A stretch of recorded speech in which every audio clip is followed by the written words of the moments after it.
Today's topic is the individual retirement account, commonly referred to as the IRA. So let's cover the basics. What is an IRA? What are the different types? What should you know about IRAs at this phase of the game? So firstly, as I said, it's called the individual retirement account. Now, this is an important distinction to other retirement accounts that may be offered through your employer, like a 401k or a 403b. IRA is an individual retirement account. Some people refer to these as self-directed accounts.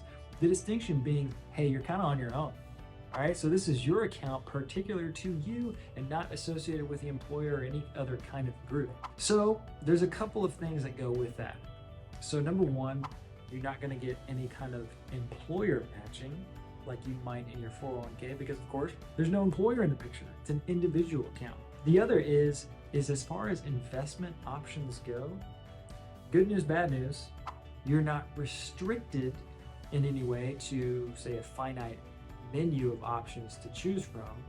The bad news is you're not restricted and you have to pick among the whole universe of investment options. You, in this self-directed account, this individual retirement account, you hold the keys to your own investment destiny in this scenario. So with that, I would encourage you to check out our other video on basic investment concepts that could help guide which investments you should have in your IRA.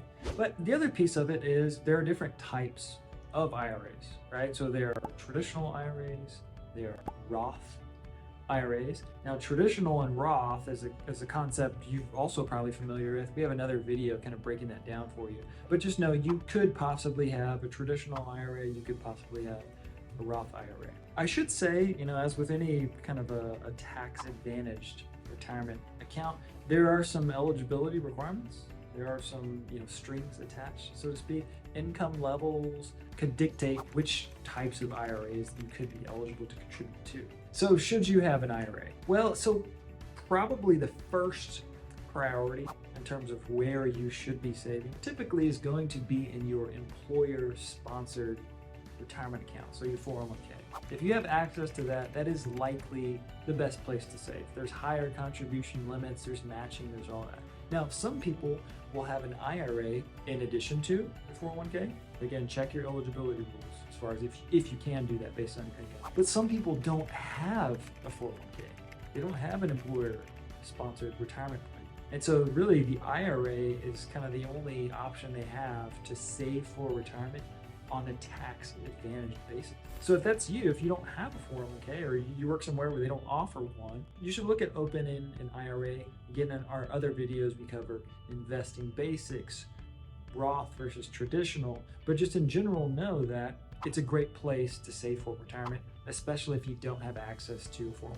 So other considerations, remember when you make a contribution to an IRA, this is a self-directed account. If you put money into an IRA, guess what? It's just going to sit there in cash unless and until you invest it. So that's an important distinction with the 401k. Remember, in a 401k, you have preset investment instructions. Another common transaction that you may have heard of is called a rollover. So this is where, let's say you leave an old employer and you had that 401k plan over there. Some people will choose to roll over those 401k funds to an IRA. Maybe they like the idea of investing in investments that aren't available in the 401k, or maybe they want to hire a professional to assist them in managing that. So there's a variety of reasons people may consider a rollover, but you may be looking at the contribution limits to an IRA and hearing someone else talk about how much money they have in their IRA and go, how in the world do they get that much money in there? They probably rolled it over from the 401k.